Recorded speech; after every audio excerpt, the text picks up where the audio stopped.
ένας άνθρωπος που αγαπάει, σέβεται και την ομάδα και εσάς, και αυτό το πράγμα σε κύκλο θα συνεχίσει να γίνεται. Είναι ο Παναγιώτης ο Σιδηρόπουλος, έχει δηλώσει πιστός οπαδός σε αυτή την προσπάθεια και θα προσπαθήσει και αυτός από την πλευρά του να κάνει αυτό που μπορεί για αυτή την ομάδα. Θαύματα δεν γίνονται κάθε μέρα, θέλει δουλειά.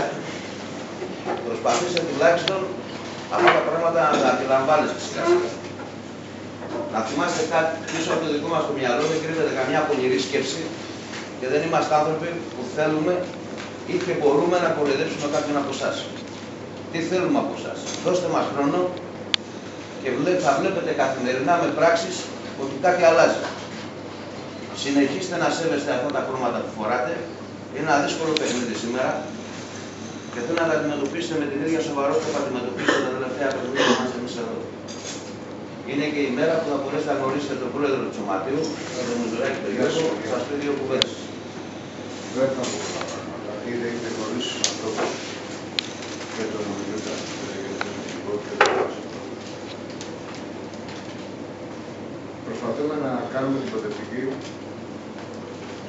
φτάσουμε στο μέγεθος που της αναλογεί σαν ομάδα. Δεν θα σας λέμε ποτέ που δεν. Πρώτα θα ακούτε τις πράξεις, δηλαδή θα γίνονται πράξεις και μετά θα συζητάμε. Το πνεύμα μας είναι κυριολεκτικά αυτό παιδί. Προσπαθούμε την ομάδα να την κάνουμε όπως πρέπει, να λειτουργήσει σωστά σε όλους τους τομείς και να είστε απόλυτα βέβαιοι ότι το μερίδιο της επιτυχίας που σας αναλογεί θα το έχετε. Το μόνο που μπορούμε να καταθέσουμε είναι η δημότητά μας. Αναγκαστικά αυτό προσδιοριζόμαστε γιατί μας ξέρετε, αλλά είναι και αυτό που βάζουμε εμείς σαν πρόκληση απέναντι σε εσάς.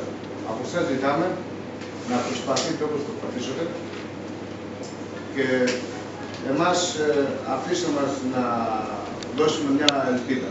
Αν και δεν είμαι ο παδός της ελπίδας, είμαι ο παδός της πράξης. Θα πάμε πολύ καλύτερα. Για σήμερα τι να σας πω, πρέπει να κερδίσουμε.